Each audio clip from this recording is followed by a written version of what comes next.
அப்படிலாம் ஒரு விதி இல்லை. ஏதாவது ஒரு கட்சியோட கூட்டணி வச்சு தான் வர முடியுங்கிறத ஒரு புது விதியை நீங்கள் உருவாக்காது. உயர்ந்த கொள்கை, உயர்ந்த நோக்கம், அதுதான் இங்கே தேவைப்படுது. ஒரு தலைவன் என்பவன் முதல்ல தன் மண்ணை, தன் மக்களை முழுமையாக நேசிக்கணும், நம்பணும். நாங்கள் என் மக்களை முழுமையாக நம்புகிறோம், முழுமையாக நேசிக்கிறோம். காரணம், நாங்கள் எங்கள் மக்களிடமிருந்து மக்களுக்காகவே வந்தவர்கள். என் மக்கள் மகத்தானவர்கள் என்ற நம்பிக்கை எங்களுக்கு இருக்குது. இல்லைன்னா இங்கே பாருங்கள், உலக வரலாற்றில் ஒரு அரசியல் இயக்கம் 1.1 வாங்கி 4.5 லட்சம் வாக்குகளை வாங்கின ஒரு கட்சி அதோட முடிஞ்சிருக்கும். இல்லைன்னா துவண்டு போய் அழிஞ்சு போயிருக்கும், இல்லை வேற கட்சியோட போய் சேர்ந்துருக்கும், கூட்டணி வச்சிருக்கும். ஆனால் தொடர்ச்சியாக 4 பெரிய தேர்தல்களை தோற்றும் கூட, பெரிய அளவு வெற்றியை தொடாத போதும் கூட, தொடர்ந்து பல இடைத்தேர்தல், பல உள்ளாட்சி தேர்தல், அதில் நின்று மக்கள் எங்கள் மேலே நம்பிக்கை வச்சு 36 லட்சம் வாக்குகளை கொடுத்து, நீங்கள் சொன்ன மாதிரி தமிழ்நாட்டில் தனித்து நின்று அங்கீகாரம் பெற்ற கட்சின்னா நாங்கள். எங்களுக்கு முன்னாடி ஐயா விஜயகாந்த் இருக்கார். அவர் புகழ்பெற்ற ஒரு திரைக்கலைஞராக இருந்தார். அவர் எளிய பிள்ளைகள் நாங்கள் இவ்வளோ தூரம் வந்திருக்கோம்னா கூட்டணி வச்சு இல்லை, புரியுதுன்னு நினைக்கிறேன். 36 76 1 கோடியை 26 ஆக்குறதுக்கு ரொம்ப நாள் ஆயிடுது. மக்களை மறுபடியும் சொல்றேன், தேர்தல் அரசியல், கட்சி அரசியல் செய்பவர்கள் தான் கட்சியின் தலைமைகளை, கட்சி அலுவலகங்களை தேடி போவார். நாங்கள் முழுக்க மக்கள் அரசியல் செய்கிறோம். அதனால எங்கள் மக்களை தேடித்தான் போவோம், மக்களுக்காக தான் நிற்போம். அதனால திரும்ப அதே கேள்வி, அதே பதில், அது சலிச்சிரும். அதை விட்டுருங்க. நாங்கள் சுதந்திரத்திற்காக நிற்கிறவர்கள், என் மக்களின் சுதந்திரமான உரிமை பெற்ற வாழ்க்கைக்காக நிற்கிறோம்னு நினைக்கிறோம். அதனால சுதந்திரமாக தான் நிற்போம். நீங்கள் ஒரு கேள்வி உங்ககிட்ட, நேற்றுக்கு ஊடக சந்திப்பு, அதுக்கு முதல்ல சந்திப்பு, அதுக்கு முத நாள் சந்திப்பு, இப்படி இந்தியாவில் ஏதாவது ஒரு அரசியல் கட்சி தலைவர் அல்லது தமிழ்நாட்டில் தொடர்ச்சியாக அவங்கள சந்திச்சு பேசுகிற யாரையாவது சொல்லுங்க. ஏன்னா பேச முடியாது. ஏன்னா கூட்டணிங்கும் போது தன்னுரிமை போயிடுது. பேசிக்கலாம், தன்னாட்சி என்னங்கம்மா, கூட்டாட்சி, இதெல்லாம் பேசிக்கலாம். தனித்துவத்தோடு நிற்கிறோம். நாங்கள் தனிச்சு நிற்கிறோங்கிற சொல்லை தவிர்க்கணும். மக்களுக்காக மக்களோடு சேர்ந்து நிற்கிறோம்.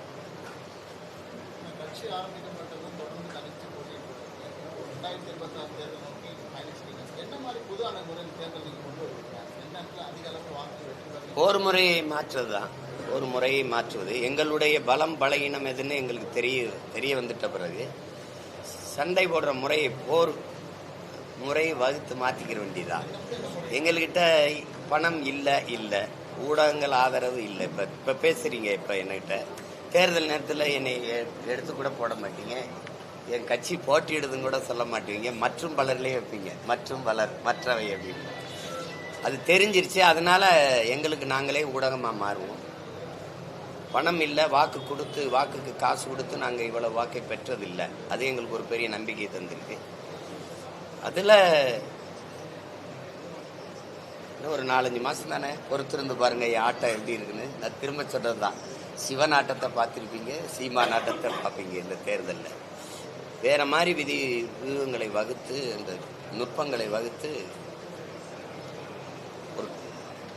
இந்த பூமியின் சொர்க்கமா என் நாட்டை, என் தாய் நிலத்தை மாற்றுவேன்.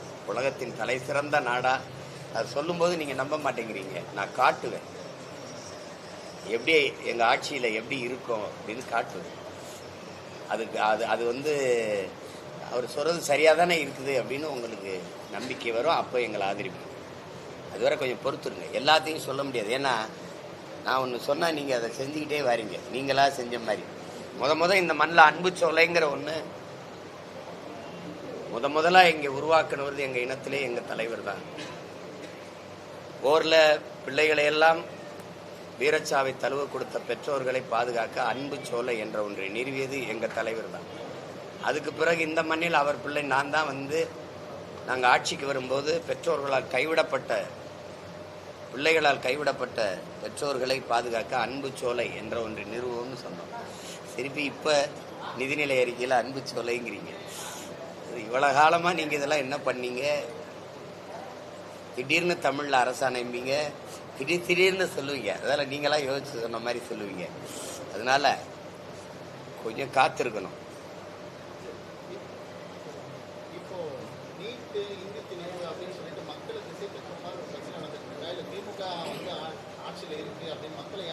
உங்களுக்கே தெரியுது, தெரிஞ்சுக்கிட்டே ஒரு கேள்வியை கேட்குறீங்க. இல்லை நீட்டு அப்படிங்கிறத முதல்ல நம்ம மக்களை நீட்டு அந்த அந்த முறையை கொண்டு வந்ததே காங்கிரஸ் திமுக கட்சி ஆட்சிகள் தான். உங்களுக்கு காங்கிரஸும் அது கூட இருந்த திமுக தான். ஒரு திட்டத்தை கொண்டு வரும்போது இதனுடைய நன்மை தீமை என்னங்கிறத தீர விவாதிச்சு ஆயணும், அது புரிஞ்சுக்கணும். இப்போ இது கீழ்த்தட்டில் இருக்கிற உழைக்கும் அடித்தட்டு மக்கள், ஒடுக்கப்பட்ட பிற்படுத்தப்பட்ட நீண்ட காலமாக கல்வி மறுக்கப்பட்ட சமூகத்திலிருந்து மேலே வர்ற பிள்ளைகளுக்கு மருத்துவ கல்வி என்பது ஒரு பெரிய கனவாய் போயிடும் அப்படிங்கிறது எல்லாருக்குமே தெரியும். இப்போ நான் ஒரு கேள்வியை கேட்குறேன். நீட்டு அந்த தேர்வு முறையில் சிறந்த மாணவர்களை, மருத்துவ மாணவர்களை தேர்வு செய்யறதுன்னு ஒரே கேள்வி. இந்த நீட்டு தேர்வை நடத்துகிற நிறுவனம் எது? ப்ரோமெட்ரிக்ங்கிற அமெரிக்க தனியார் நிறுவனம். இந்திய நாட்டில் சிறந்த மருத்துவ மாணவர்களை தேர்வு செய்து தருவதற்கு அமெரிக்காவில் இருக்க தனியார் நிறுவனத்துக்கான நேர்த்தி கடன் எந்த கோயில்ல? வேளாங்கண்ணிலையா, இல்லை நாகூர் தர்காலையா, இல்லை தெங்கூர் மாரியம்மன் கோயிலையா? அவனுக்கு தேவை என்னவன்? ஒரு மாணவனுக்கான தேர்வு கூட நடத்துறதுக்கு உனக்கு தகுதி இல்லை. ஆனால் நீனும் வருஷத்துக்கு வர தேர்தல் நடத்தி எங்களை நல்ல தலைவனை தேர்வு செய்யறோம்ங்கிற. ஒரு மருத்துவ மாணவனே தேர்வு செய்ய முடியாத நீங்க நாட்டுக்கான நல்ல தலைவனை எப்படி தேர்வு செய்வீங்க? நீட்டில் இருக்கிற முறைகளை பாருங்க. நான் 12ஆம் வகுப்புல +2ங்கிற 12ஆம் வகுப்புல 1200க்கு 1199 வாங்கிட்டேன். ஆனா நான் மருத்துவ கல்வி படிக்கிறதுக்கு தகுதியற்றவனா இருக்கேன். நீட்டு எழுதுறோம், அதுல நான் தோற்றுவேன். ஒருத்தன் 750 800 மதிப்பெண் வாங்கியிருக்கான் +2ல, அந்த 12ஆம் வகுப்புல. அவன் நீட்ல தேர்ச்சி பெற்றுறான். அவன் மருத்துவம் படிக்கிறதுக்கு தகுதியானவன் ஆயிடுறான். அப்ப நான் மருத்துவம் படிக்க தகுதி இல்லாமன்னா இந்த +1 +2 அதை தூக்கிருங்கன்றேன். நேரடியா நீட்டுக்கான சிலபஸை கொடுத்துருன்ற. எதுக்கு போய் நீ இந்த கல்வியை தேவையில்லாம இருது 2 வருஷம் எனக்கு வீணடிக்கிறீங்க, அதை எடுத்துருங்கன்ற. இந்த நீட்டு சிலபஸ் ஒன்று இருக்குல்ல, அதை தூக்கி இதில் வச்சிரு, பாடமுறையை வச்சிருன்ற. ஏதாவது ஒன்று உருப்படியா இருக்கா? நீட்ல நான் தேர்ச்சி பெற்று வந்துட்டேன், எனக்கு பாடம் நடத்த போற பேராசிரியர் யாருன்னு கேட்டா பதில் வச்சிருக்கியா? பழைய மருத்துவர்கள் தான், பழைய மருத்துவ பேராசிரியர் பெருமக்கள் தான். இந்த நீட்ல தேர்வு எழுதி வந்துட்டேன், இந்த மருத்துவ கல்லூரி கல்வி படிக்க போறல, அந்த பாடத்திட்டம் புதுசா இல்ல, அதே பாடம் தான். அப்போ அதே பேராசிரியர், அதே பாடமுறை, அப்புறம் சிறந்த மருத்துவரை எப்படி உருவாக்குவேன்? இதெல்லாம் உனக்கா நகைச்சுவையா இல்லையா? எங்கெல்லாம் மருத்துவம் படிக்க வச்சிடக்கூடாது. அதை தவிர அது எதை சாதிக்குது? வட இந்தியாவில் தென் மாநிலங்கள்லயே எங்கேயாவது எங்க பிள்ளைகளை போல உயிரை மாய்த்து கொண்டு செத்தது எங்கேயாவது இருக்கா? எந்த மாநிலத்திலேயாவது தலைமுடியை விரிச்சு விடு, துப்பட்டா வெளியில எடு, உள்ளாடைய கலட்டு, இந்த முழுக்கையை போட்டிருந்த சுடிதார் அதை வெட்டு, இந்த கொடுமை எந்த மாநிலத்தில் நடக்குது? எந்த மாநிலத்தில் செய்தி? இத்தனை மாநிலத்தில் இருக்குது. என் மாநிலத்தில் தான் என் பிள்ளைகள் சாகுது. ஏன்? அவன் பார்த்தடிக்க அனுமதிக்க விடுறான். என் பிள்ளைய நீ உள்ளாடை கலட்டிட்டு ஒரு புள்ள அனுப்புற பொம்பளை பிள்ளைய, அது அந்த வருத்தத்திலே உட்கார்ந்து இருக்குமா? மனசுல இருந்து பாடத்தை எடுத்து தேர்வுல எழுதுமா? இதெல்லாம் இந்த கொடுமை. நீங்க வேணா உங்களுக்கு உங்க அலைபேசி என்னதாங்க நான் காணொலியில் அனுப்புறேன். வட இந்தியால அந்த மேலாளர் சூப்பர்வைசர், தேர்தல் சூப்பர்வைசர் அங்க நிக்கிறாரு.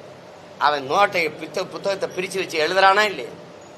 700 பேர் எழுதின தேர்வுல 800 பேர் தேர்ச்சி பெற்று வர்றானே. எப்படி நீட்ல தேர்ச்சி பெற்று வந்த மாணவனுக்கு ஒருத்தர் கேள்வி கேட்கிறாரு, தேர்ச்சி பெற்றிட்டியே, இதுக்கு பதில் இதுன்னு தெரியல. அப்போ அவனுக்கு அது வசதியா இருக்குது. எத்தனை கல்லூரி இருக்கு? எங்களுக்கு 24க்கு மேற்பட்ட கல்லூரி இருக்கு. எங்க மக்களின் காசு, எங்க ஆத்தாளப்பன் காசுல எங்களுக்கான மருத்துவ வசதிக்காக கட்டமைக்கப்பட்ட மருத்துவம் கட்டமைப்பு. அதுல நாங்க ஒரு 400 பேர் படிக்கிற கல்லூரியில தமிழர்கள் 4 பேர் படிச்சா பெருசு. அந்த மருத்துவ மற்ற இடங்களெல்லாம் எவன் நிரப்புறான்? மற்ற மாநிலத்துக்காரன். ஏன்? எனக்கு வாய்ப்பு இல்லை. இவ்வளவு பின்னடைவு இருக்குதுன்னு தெரிஞ்சு நீ எப்படி அந்த நீட்டை கொண்டு வந்தீங்க? காங்கிரஸும் திமுகவும் சேர்ந்து நீங்க தம்பி, நீங்க கொலை பண்ணிவிட்டிய. நான் எங்க அப்பாவை கொன்னுட்டீங்கன்னு அழுகுனேன், கொன்னா நீனும் கூட உட்காந்து அழுதுகிட்டு இருக்க. இதெல்லாம் சேட்டை தானே? நீ ஒப்பு கழுகிறியா உளமாற அழுகிறியா? எங்க அப்பா செத்துட்டாருன்னு அழுதுகிட்டு இருக்க, நீ கொலை பண்ண நீனும் கூட உட்காந்து ஆமா செத்துட்டாருன்னு அழுதுகிட்டு இருக்க, நாடகம் போட்டுக்கிட்டு இருக்க. கச்சத்தீவுல இதே தான். கொடுக்கும்போது உட்கார்ந்து இருந்துட்டு இப்ப மீட்க தீர்மானம், நீட்டு கொண்டு வரும்போது பேசாம இருந்துட்டு இப்ப மீட்க தீர்மானம். எல்லாமே நீங்க காவிரி நதிநீர் உரிமை பறிக்கப்பட்ட போது யாரு ஆட்சியில் இருந்தது? 410 டிஎம்சி 450 டிஎம்சி வந்துகிட்டு இருந்த மாநிலத்துக்கு தண்ணீருக்கு கையேந்திர நிலைமை கொண்டு வந்து விட்டது யாரு? இதே காங்கிரஸ் அம்மையார் இந்திரா காந்தி ஆட்சி, இதே ஐயா கருணாநிதி ஆட்சி. போட்ட வழக்க அம்மையார் இந்திரா காந்தி அழுத்தத்துல திரும்ப பெற்ற பெருமகன் நம்ம ஐயா தான். ஏன்னா ஆட்சியை கலைச்சி விட்டுருவாங்க 350 பயன்படுத்தின்னு பயந்துகிட்டு நீங்க திரும்ப பெற்றீங்க. அது பிரச்சனை ஆயிடுச்சு. இப்ப ஒவ்வொரு பருவத்துக்கும் நாங்க 150 கூட 50 கூட டிஎம்சி கையேந்து வேண்டியது இருக்குது. 950 மில்லிமீட்டர் 3000 4000 டிஎம்சி எனக்கு தண்ணி பெய்யுது. 4000 டிஎம்சி 1100 டிஎம்சி தான் பயன்பாட்டில் இருக்கு, மீதி எல்லாம் கடல்ல கிடக்கு. அந்த நீரை தேக்கி வைக்க துப்பு இல்ல இத்தனை ஆண்டுகள்ல ஆட்சியில. சொல்லுங்க, 1100 கூட ஒரு 1000 டிஎம்சி தேக்கிறதுக்கு நீர் தேக்கத்தை உருவாக்க முடியல உன்னால. 5000 ஏக்கருக்கு ஏர்போர்ட் கட்ட போயிட்ட. 5000 ஏக்கர்ல ஏரிய கட்டுறேன்னு சொல்லி என் மக்கள் இடத்தை தரலைன்னா நாங்க பொறுப்பதுக்கு. எது முக்கியம்னு தெரியல, எது வளர்ச்சின்னு தெரியல. வயிறு நிறைய பசியை வச்சுக்கிட்டு நாட்டில் கோடிக்கணக்கான மக்களை வளர்ச்சி ஊத்தி பேசுற உனக்கு வெக்கமா இல்ல? ஏன்னா உனக்கு பசியாறிடுச்சு. இந்த நாட்டில் உலகம் முழுமைக்கு இருக்கிற மக்களுக்கு 2 பிரச்சனை. சரிபாதி மக்களுக்கு வயிறை நிறைக்கணும், சரிபாதி மக்களுக்கு வயிறை குறைக்கணும். இதான பிரச்சனை? வயிறு தான் பிரச்சனையா இருக்கு. நீ எதை பத்தி கவலைப்பட்டிருக்க? நீ எங்களை பத்தி எதை பத்தி கவலைப்பட்டிருக்க? எங்களுக்கு உயிர் இருக்கா? இல்ல. எங்களுக்கு உணர்வு இருக்கா? இல்ல. எங்களுக்கு உரிமை இருக்கா? இல்ல. எங்களுக்கு என்ன இருக்கு? ஒரு ஓட்டு இருக்கு, அதை பத்தி நீங்க கவலைப்படுவ. நீங்களும் ஒரு ஓட்டு, நானும் ஒரு ஓட்டு, நீங்களும் ஒரு ஓட்டு. அதை வாங்குறதுக்கு 500 ரூபாய் நோட்டா நீட்டு இல்லதானே? உனக்கு எதை பத்தி கவலை இருந்திருக்குது? எல்லா நாடகங்கள் தேர்தல் வரும்போது இப்பதானே நீங்க 2 தீர்மானத்துல பாத்திருக்கீங்க. தம்பி அண்ணனை பாருங்க, 2 தானே பாக்குறீங்க. இப்ப 2 அண்ணா என்னென்ன நீட்டு இந்த இதெல்லாம் சொல்றீங்க. இன்னும் 6 மாசம் இருக்குல்ல, இன்னும் 10-20 நாடகம் இருக்கு, டிராமாக்கள் இருக்குல்ல, அதெல்லாம் அரங்கேறும். அதெல்லாம் பார்த்து ரசிச்சுட்டு இருங்க. வேற ஏதாவது கேள்வி?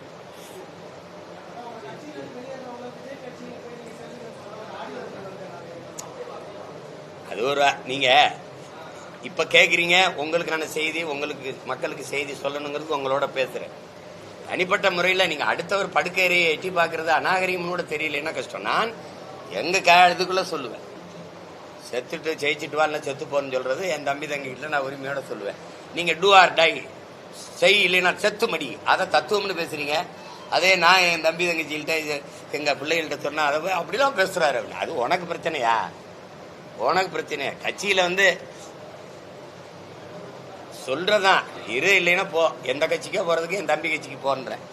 அவனும் முதல்ல அடுப்புலால சேர்த்துக்கிறணும்ல. அவன் சேர்த்துக்க மாட்டான்னு தெரிஞ்சுதான் சொல்றேன். அதெல்லாம் வேணாங்க, எங்க அண்ணனே அந்த பாடுபடுத்திருக்கியே, என்ன பாடுபடுத்தியெல்லாம் போகட்டுவான். அது சும்மா சொல்றதுதான், செல்லமா சொல்றதுதான். திரும்பி திரும்பி சொல்றீங்க. உலகில் 20 நாடுகள் எதிர்த்து சண்டை பிடிச்ச போது எந்த நாட்டு படையின் துணையும் இல்லாம தன் நாட்டு மக்களை தனி படையா கட்டி சண்டை போட்ட தலைவனின் பிள்ளை நான். என்கிட்ட இந்த அவனை சேர்த்துக்க இவனை சேர்த்துக்கல. என்னோட என் தலைமையை ஏற்று எனக்கு ஒரு தலைவன், எனக்கு ஒரு தத்துவம், எனக்கு ஒரு கனவு, எனக்கு ஒரு நோக்கம் இது இருக்கு. எனக்கு என் மொழி இனத்தை முன்னிறுத்தி கட்டமைக்கப்படுகிற அரசியல், வேளாண்மையை முன்னிறுத்தி கட்டப்படுகிற தற்சார்பு, பசுமை, தாய்மை, பொருளாதாரம் எல்லாம் எனக்கு இருக்குது. இந்த கோட்பாடுகள் நல்லா இருக்குன்னு நினைச்சு எங்களோட யாராவது நிக்க வந்தால், அதுவும் இந்திய திராவிட கட்சிகளை தவிர்த்து யாராவது வந்தா யோசிக்கலாம். இப்ப வருவாங்களா? வரமாட்டாங்க. ஏன்னா கூட்டணின்னு சீட்டு எவ்வளவு, நோட்டு எவ்வளவு, அது என்கிட்ட இல்லை. என்கிட்ட 2 பெட்டி, நோட்டு பெட்டி, சீட்டு பெட்டி, 2 பெட்டி நம்மகிட்ட இல்லை. அதனால அதை விட்டுட்டு வேற ஏதாவது கேள்வி இருந்தா ஆக்கப்பூர்வமா நல்ல கேள்வி ஏதாவது இருந்தா கேள்வி.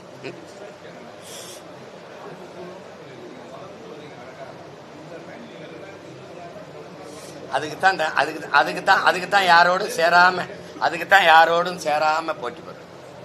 சரி, இப்ப நான் உங்ககிட்ட கேட்கிறேன், எல்லாரும் யாரோட நான் கூட்டணி வைக்கலாம்? ஏற்கனவே மனசுக்கு ஏற்கலையே அதான பிரச்சனை. என்ன தாயே இல்ல இங்க பாருங்க உங்ககிட்ட ஒரு கேள்வி ஐயாட்ட இவ்வளவு எல்லாரும் ஆர்வமா அவர் கேட்கிறாங்க. கவனிங்க. மதுவை ஒழிக்கணும்னு நினைக்கிறேன். நாங்க நினைக்கிறோம் எந்த கட்சியோட சேர்ந்து ஒழிக்கலாம். ஏன்னா இதுவும் மத அளவுச்சிருக்கு, அதுவும் மத அளவுச்சிருக்கு. ஊழல் லஞ்சத்தை ஒழிக்கணும்னு நினைக்கிறோம். எந்த கட்சியோட சேர்ந்து ஒழிக்கலாம்? எந்த ஊழல் லஞ்சம் இல்லாத நேர்மையான நிர்வாகத்தை எந்த கூட்டணியில் சேர்ந்து கொடுக்கலாம்? என் ஆறு, என் ஏரி, என் மலை, என் மணல், காடு இதெல்லாம் காப்பாத்தன்னு நினைக்கிறான். அள்ளி திங்கிற ஆளுகளே அதிகாரத்தில் இருந்த ஆளுகளாத்தான் இருக்கு. எந்த ஆளுகளோட போய் சேர்ந்து நிக்கலாம்? அங்கேயும் இருட்டு, இங்கேயும் இருட்டு, அங்கேயும் திருட்டு, இங்கேயும் திருட்டு, அங்கேயும் ஊழல், இங்கேயும் ஊழல், அங்கேயும் லஞ்சம், இங்கேயும் லஞ்சம். அப்புறம் அதுல போய் எங்க போய் பேசிக்கிறது? நேர்மைக்கு உண்மைக்கு ரெண்டு பக்கமும் பஞ்சம். அதனால நாங்க இங்கேயே தஞ்சம், மக்களோட தஞ்சம். என்னங்கம்மா? அவ்வளவுதான். அதை விட்டுருங்க. அது ரொம்ப பழைய செய்தி. திரும்ப திரும்ப ஒரே இத சொல்லி அது வெறுப்பா இருக்கும். நான் வரல, என்னை விட்டுருங்கன்றல. என்னங்கம்மா, இந்த ஆட்டம் எனக்கு வரல, விட்டுருங்க. இப்போ கூட்டணி வச்சு சாதிச்ச ஒரு கட்சியை சொல்லு. இந்த கட்சிகள் தொடங்கப்பட்ட ஏற்கனவே திமுக அதிமுக இருக்கு. அதுபோக பல கட்சிகள் தொடங்கப்பட்டிருக்கு. அந்த கட்சிகள் தொடங்கப்பட்டதற்கான காரணம் சொன்னது என்ன? அப்புறம் அந்த காரணங்கள் என்னானது? கூட்டணி எதற்காக வைத்தார்கள்? மாற்றம்ங்கிற எந்த கட்சியிலிருந்து, எந்த கட்சியின் கொள்கை, எந்த கட்சியின் ஆட்சி முறையிலிருந்து மாற்றம். இந்த கட்சிகளின் ஆட்சியில் இருந்தா மாற்றம். திருப்பி வந்தவங்க எல்லாம் ஒரு தேர்தல் ரெண்டு தேர்தலோட திருப்பி இந்த கட்சிகளோட கூட்டணி வச்சால் அது மாற்றம் இல்லாத ஏமாற்றமா போயிருக்கு. உங்களுக்கு விளங்கிருச்சு? என் முன்னவர்கள் சீபா ஆதித்தனார் ரெண்டு தேர்தல் நின்னார், தோற்ற உடனே கூட்டணி கரைஞ்சே போயிட்டார், கட்சியை போய் சேர்ந்துட்டார். மாப்போசி நின்று தோத்துட்டோம்ல. என் முன்னவர்கள் இப்ப எங்க ஐயா எங்க அண்ணங்கள்லாம் சில பகுதி கட்சி தொகுதி கட்சியா நின்றுட்டாங்க. இந்த இனத்துல நாங்க தான் தோற்றாலும் பரவாயில்ல, தற்காலிக தோல்விக்காக நிரந்தர வெற்றியை விட்டுறக்கூடாதுன்னு தொடர்ச்சியா நின்று போரிடுறோம். 5வது முறையும் ஒரு கட்சி உலக அரசியல் வரலாற்றில், இந்திய அரசியல் வரலாற்றில், தமிழ்நாட்டு அரசியல் வரலாற்றில் தோல்வியை சந்திச்ச பிறகு 5வது முறையும் தனிச்சு நம்பிக்கையோடு மக்களை சந்திச்சு தேர்தலில் போட்டியிட போற கட்சி நாம் தமிழர் கட்சி. அந்த கட்சி நீங்க பாருங்க, அசாத்திய வளர்ச்சியை இந்த தேர்தலில் பெறும். நீங்க வியப்பீங்க, எப்படா இப்படி வந்தாங்கன்னு வியப்பீங்க. நான் இதுவரை தோற்றிருக்கேன். யாருக்கிட்டேன்னு சொல்லுங்க? எங்க அம்மா அப்பாட்ட, என் அண்ணன் தம்பிக்கிட்ட, என் அக்கா தங்கச்சிக்கிட்ட. எந்த மக்களுக்காக அங்கிருந்து வந்தனோ அந்த மக்களால தோற்கடிக்கப்பட்டிருக்கேன்.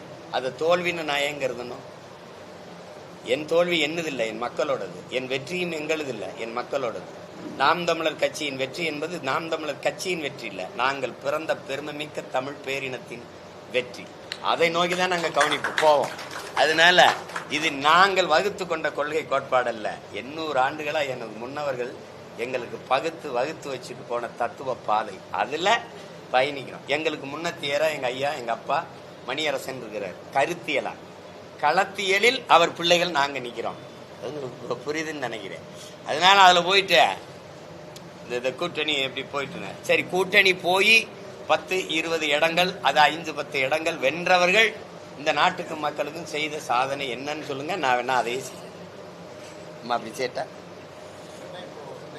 எந்த கட்சியோட சேர்றது, யார் அதிக சீட்டு நோட்டு கொடுப்பாங்கன்னு தவிச்சுக்கிட்டு இருக்கிற வேலை இருக்குல்ல, அது இல்ல. நாங்கள் அரசியல் வியாபாரம் செய்ய வந்தவர்கள் அல்ல, அரசியல் விடுதலை பெற வந்தவர்கள். நாங்கள் பொலிட்டிக்கல் ரெவல்யூஷனுக்கு வந்தவர்கள், பொலிட்டிக்கல் பிசினஸ் செய்ய வந்தவர்கள் அல்ல. அதுல போட்டு குழப்பிக்கிற கூடாது. ஓயாம திருப்பி போவியான்னா நான் இங்க தலைமறைவா இருந்துட்டு தேர்தல் அப்ப வந்தா தான் அப்ப விடுதிய கொள்ளுங்க. என்னங்கய்யா வேற ஏதாவது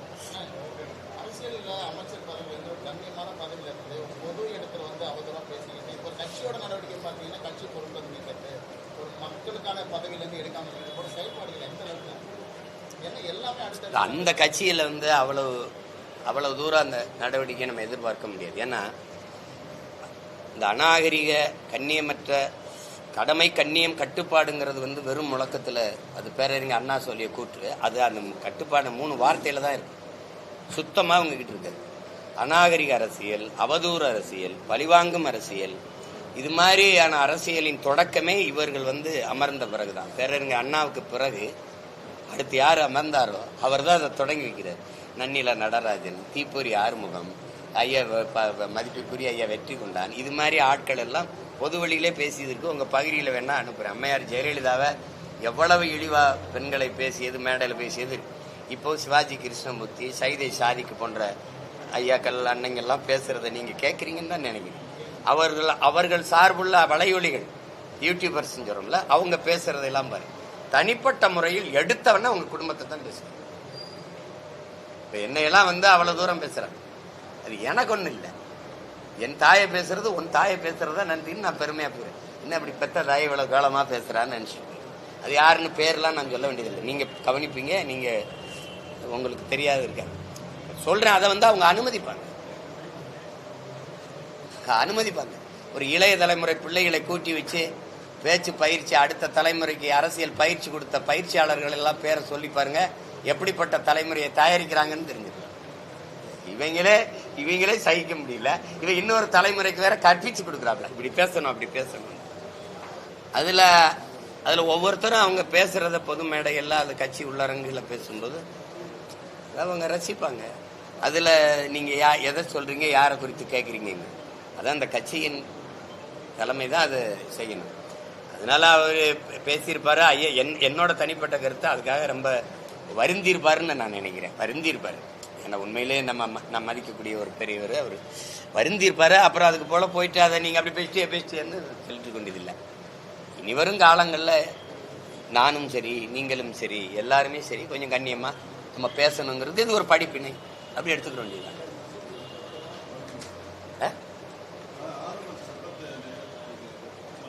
ஆளுநர்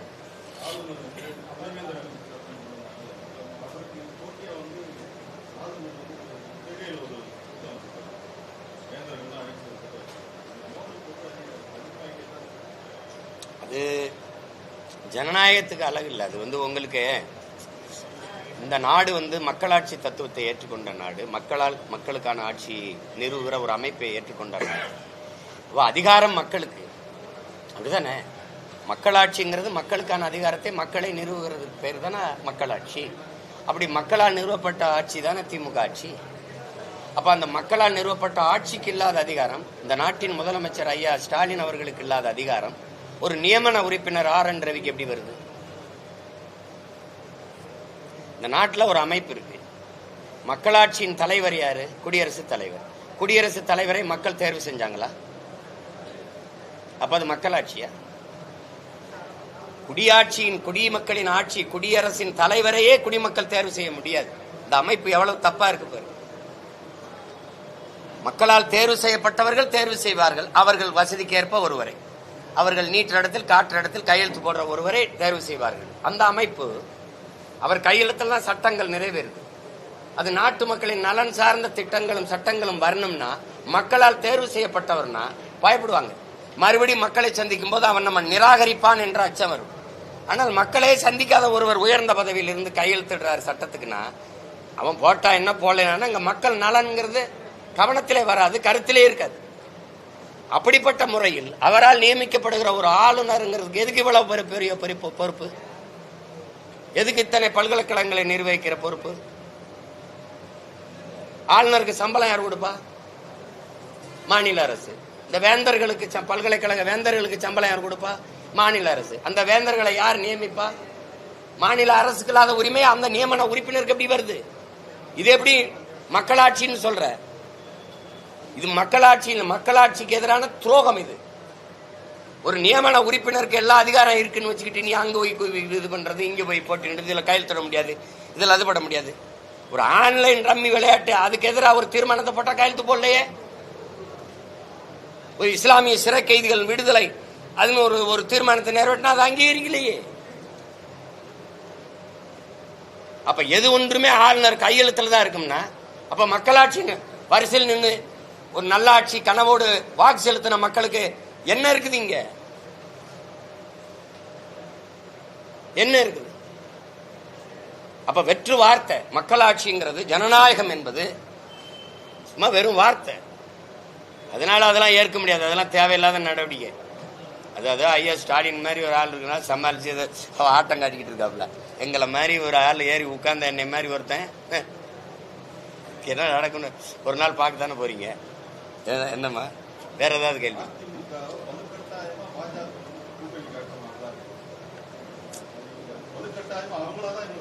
அது நீங்க கேக்குறீங்க, நான் பதில் சொல்றதுங்கிறது நல்லா இருக்காது.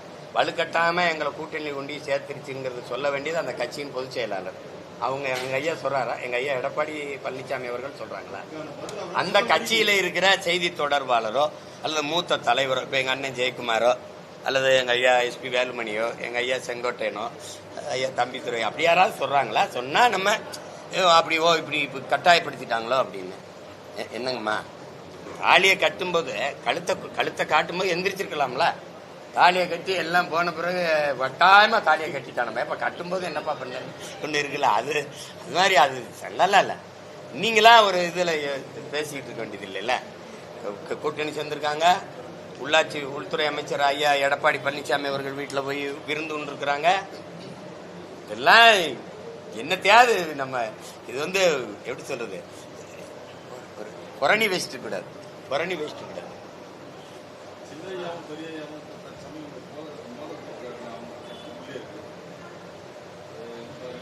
நான் திரும்ப சொல்றேன், அது எங்க சொந்த கட்சி பிரச்சனை.